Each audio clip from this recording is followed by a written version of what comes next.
Chào mừng các bạn đến với kênh Mẹ vào bếp. Hôm nay mình sẽ chia sẻ cho các bạn cách làm bánh bí đỏ dẻo. Đây là một món ăn vặt được rất nhiều người yêu thích và món ăn này cũng rất gây nghiện đấy. Nếu bạn nào yêu thích món ăn này, hãy cùng vào bếp với mình nhé.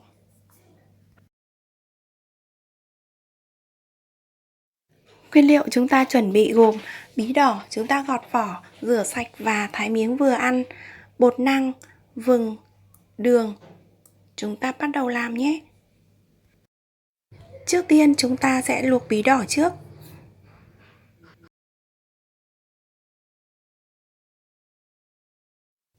Chúng ta luộc đến khi nào bí mềm là được nhé. Tiếp theo chúng ta sẽ cho bí đỏ vào trong cối để chúng ta nghiền.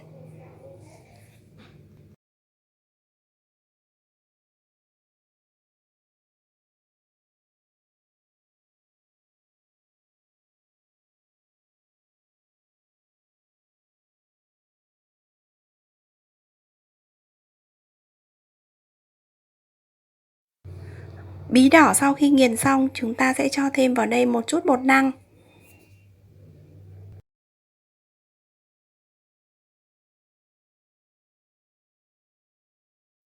Và một chút đường tùy chỉnh theo cái khẩu vị của các bạn ăn nhé.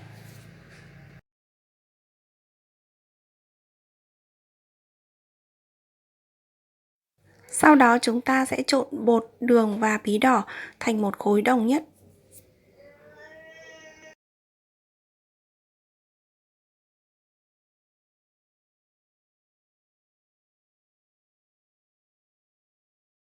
Tiếp theo chúng ta sẽ cho chảo lên để dán bánh.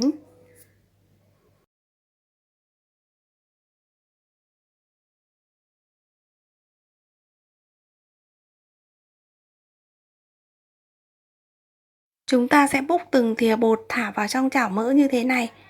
Và chúng mình sẽ làm lần lượt như vậy cho đến hết số bột này nhé.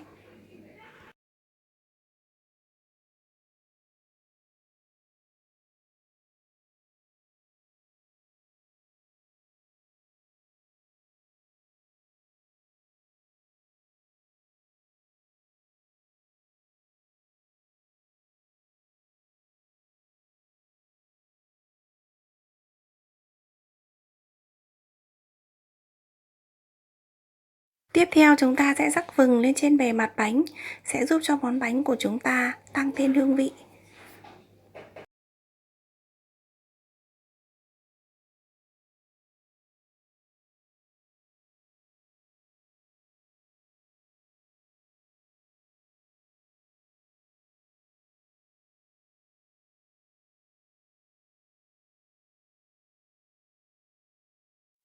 Khi bánh vàng thì chúng ta bắt đầu lật dở các mặt còn lại.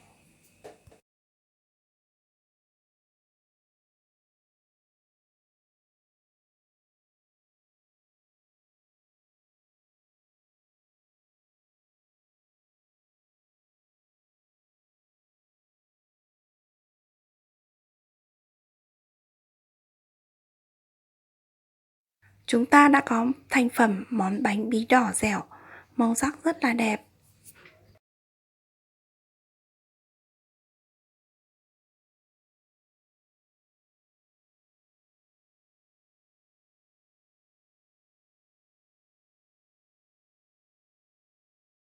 Mình sẽ cho các bạn xem bên trong chiếc bánh. Bánh rất là mềm, dẻo, dai và trong. Đây là sự kết hợp hoàn hảo giữa bột năng và bí đỏ, tạo nên một hương vị, một chiếc bánh rất là tuyệt.